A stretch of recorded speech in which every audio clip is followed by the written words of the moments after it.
ಸಂಸತ್ತಿನ ಬಜೆಟ್ ಅಧಿವೇಶನದ ಎರಡನೇ ಹಂತ ಇಂದಿನಿಂದ ಆರಂಭವಾಗಿದೆ. ಬೆಳಗ್ಗೆ ಲೋಕಸಭೆಯ ಕಲಾಪ ಸೇರುತ್ತಿದ್ದಂತೆ ಇತ್ತೀಚೆಗೆ ನಿಧನರಾದ ಕರ್ನಾಟಕದ ಎಚ್.ಬಿ. ಪಾಟೀಲ್ ಸೇರಿದಂತೆ ಅಗಲಿದ ಮಾಜಿ ಸಂಸದರಿಗೆ ಶ್ರದ್ಧಾಂಜಲಿ ಸಲ್ಲಿಸಲಾಯಿತು. ಲೋಕಸಭಾಧ್ಯಕ್ಷ ಓಂ ಬಿರ್ಲಾ ಸದನದಲ್ಲಿ ಸುಗಮ ಕಲಾಪಕ್ಕೆ ಸದಸ್ಯರು ಸಹಕರಿಸಬೇಕು, ಪ್ರತಿಯೋರ್ವ ಸದಸ್ಯರು ಚರ್ಚೆಯಲ್ಲಿ ಪಾಲ್ಗೊಳ್ಳುವ ಮೂಲಕ ಫಲಪ್ರದ ಚರ್ಚೆಗೆ ಆಸ್ಪದ ನೀಡಬೇಕು ಎಂದರು.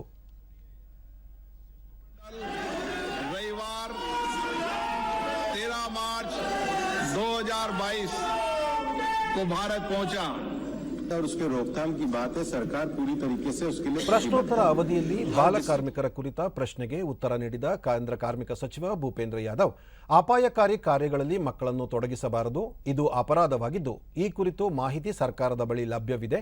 ಕಳೆದ 2 ವರ್ಷಗಳಿಂದ 2,000ಕ್ಕೂ ಅಧಿಕ ದೂರುಗಳನ್ನು ಸ್ವೀಕಾರ ಮಾಡಲಾಗಿದೆ ಎಂದು ತಿಳಿಸಿ, ಸರ್ವ ಶಿಕ್ಷಾ ಅಭಿಯಾನದಡಿ ಕಾರ್ಮಿಕರ ಮಕ್ಕಳಿಗೆ ಶಿಕ್ಷಣ ನೀಡುವ ಕಾರ್ಯ ಪ್ರಗತಿಯಲ್ಲಿದೆ. ಕೆಲವು ಮಕ್ಕಳು ಶಿಕ್ಷಣದ ಬದಲು ಕೌಟುಂಬಿಕ ಕೆಲಸ ಕಾರ್ಯಗಳಲ್ಲಿ ನಿರತರಾಗಿದ್ದಾರೆ.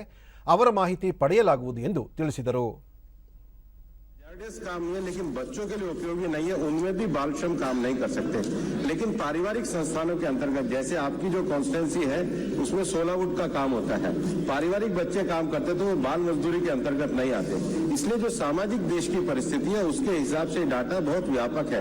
सबको बाल मजदूर नहीं माना जाता, लेकिन बाल श्रमिकों के ऊपर जो कार्रवाई करने का विषय है उसके लिए डिस्ट्रिक्ट टास्क फोर्स है, वो डाटा पूरी तरीके से उपलब्ध है। ये जो मूल प्रश्न है वो ये है कि जो बालक अपने परिवार में जो काम कर रहे हैं पढ़ाई के अतिरिक्त, क्या उनका कोई डाटा है? ये जवाब केवल उस संदर्भ में है। बाल श्रमिकों की जो कार्रवाई का डाटा है वो पहले ही मैं सदन के पटल में अन्य प्रश्नों में दे चुका हूं। ये टूरिज्म डिपार्टमेंट कोविड के कारण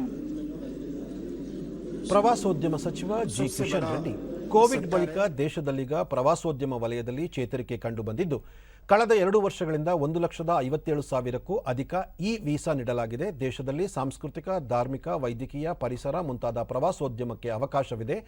ಪ್ರವಾಸೋದ್ಯಮ ಜಾಗತಿಕ ಸೂಚ್ಯಂಕದಲ್ಲಿ ಭಾರತ 34ನೇ ಸ್ಥಾನಕ್ಕೆ ಏರಿದೆ. 2014ರಲ್ಲಿ ಭಾರತ 52ನೇ ಸ್ಥಾನದಲ್ಲಿತ್ತು ಎಂದು ಹೇಳಿದರು.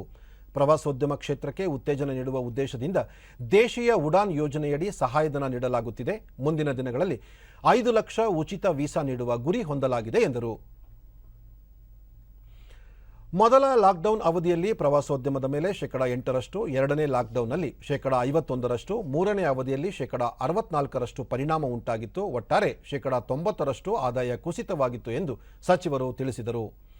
ಲಾಕ್ಡೌನ್ ಪರಿಣಾಮವಾಗಿ ಪ್ರವಾಸೋದ್ಯಮ ವಲಯದಲ್ಲಿ ಕೋಟಿಗೂ ಅಧಿಕ ಮಂದಿ ಉದ್ಯೋಗ ಕಳೆದುಕೊಂಡಿದ್ದರು.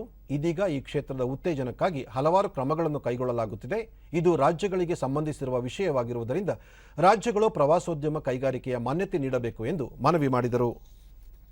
अलग अलग एक्टिविटी उधर किया है। और दूसरा प्रश्न पूछा है जो कोरोना के संदर्भ में कितने वीजा दिया गया, कोरोना के बाद जो ई वीजा इश्यू किया है अध्यक्ष जी, हम भारत में जो 15 अगस्त से ये वीजा शुरू किया है। निगाटा यूनिवर्सिटी जापान के अंदर ಶಿಕ್ಷಣ ಸಚಿವ ಧರ್ಮೇಂದ್ರ ಪ್ರಧಾನ್, ಶಿಕ್ಷಣ ಕ್ಷೇತ್ರದಲ್ಲಿ ವಿನಿಮಯ ಹಾಗೂ ಸಹಕಾರಕ್ಕೆ ಸರ್ಕಾರ ಆದ್ಯತೆ ನೀಡುತ್ತಿದೆ. 2020ರ ನೂತನ ಶಿಕ್ಷಣ ನೀತಿಯಲ್ಲಿ ಜಾಗತಿಕ ಗುಣಮಟ್ಟದ ಶಿಕ್ಷಣ ಸಂಸ್ಥೆಗಳೊಂದಿಗೆ ಒಡಂಬಡಿಕೆ ಮಾಡಿಕೊಳ್ಳಲು ವಿಶೇಷ ಗಮನ ನೀಡಲಾಗಿದೆ. ವಿಶ್ವವಿದ್ಯಾಲಯಗಳಿಗೆ ಈ ಕುರಿತು ಸಂಪೂರ್ಣ ಸ್ವಾತಂತ್ರ್ಯವಿದ್ದು, ವಿಶ್ವದ ಯಾವುದೇ ವಿಶ್ವವಿದ್ಯಾಲಯಗಳೊಂದಿಗೆ ಅವು ಒಪ್ಪಂದ ಮಾಡಿಕೊಳ್ಳಬಹುದು ಎಂದು ತಿಳಿಸಿದರು. ಪ್ರಧಾನಿ ನರೇಂದ್ರ ಮೋದಿಯವರ ನೇತೃತ್ವದಲ್ಲಿ ಆಪರೇಷನ್ ಗಂಗಾ ಯಶಸ್ವಿಯಾಗಿ ನಡೆಯುತ್ತಿದೆ. ಇದಕ್ಕೆ ದೇಶದ 130 ಕೋಟಿ ಜನ ಸಹಕಾರ ನೀಡಿದ್ದಾರೆ.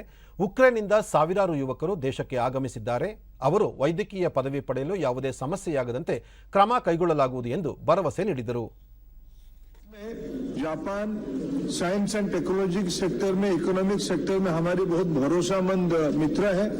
ये एमओयू और विशेष करके हमारी जो एनईपी बनी है, एनईपी में दुनिया की क्वालिटेटिव इंस्टीट्यूशंस के साथ भारत की रिसर्च को ग्लोबल स्टैंडर्ड तक ले जाने के लिए हमारी इनिशिएटिव है।